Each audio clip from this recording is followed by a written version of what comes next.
Adversarial is a Canadian metal band which was formed in 2007. The band's name means involving opposition or disagreement. It has 3 members, CS, MM, and EK.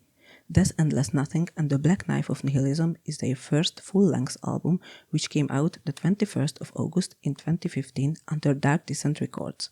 The album was mastered by Damien Herring in Subterranean Watchtower Studios. Damien Herring is also the co-founder of the band Horrendous. The cover art was made by a Canadian artist named Daniel Govin. An interesting fact is that if you read the first letters of the song's titles together from the beginning, excluding the 2 interludes, you get Dicol. Maybe it's just a coincidence. Who knows?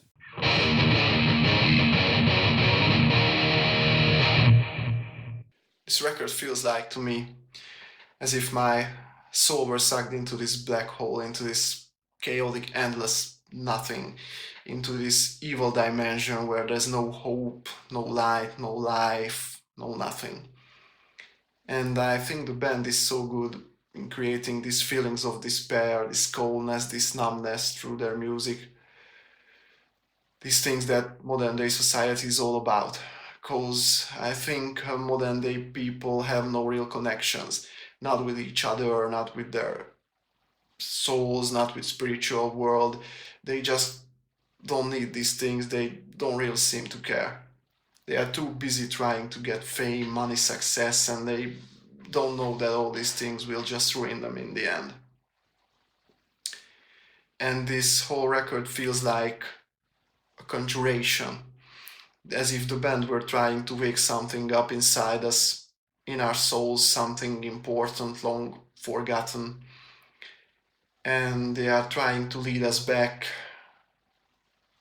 to ourselves, to the ancient days when people had connection with nature and there weren't this anxiety in the air.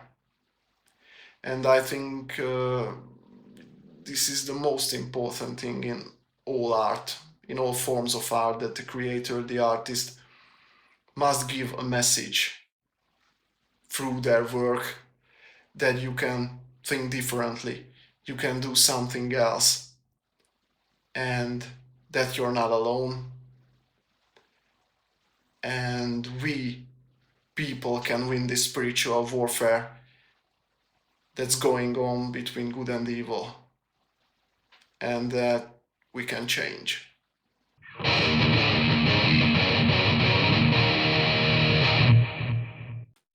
This is an aggressive sounding record. It's dirty, it's heavy, it's sludgy, yet you can hear everything well. The instruments, all the instruments, the growls just blend together perfectly in this primordial soup of sound, with a hints of post-death, post-black here and there in the riffs, in the music.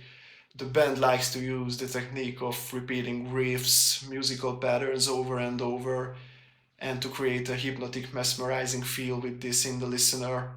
Other bands, for example, like Cult of Luna, Neurosis, Vigedod, like to do this. And it's a very nice thing that the band put 2 of the most aggressive tracks at the end of the record, cause other bands tend to do the opposite. The whole picture reminds me of Portal's Eon and somehow Morbid Angel's Altars of Madness. I would like to highlight 3 tracks, track number 1, 6 and 8, because they have more memorizable riffs. And track 8, I think, begins with this riff that gets faster, and then it just explodes like and the whole track goes through you like a war machine. The whole record has this evil, dark atmosphere, what they can maintain from start to finish, and it's a very hard thing to do.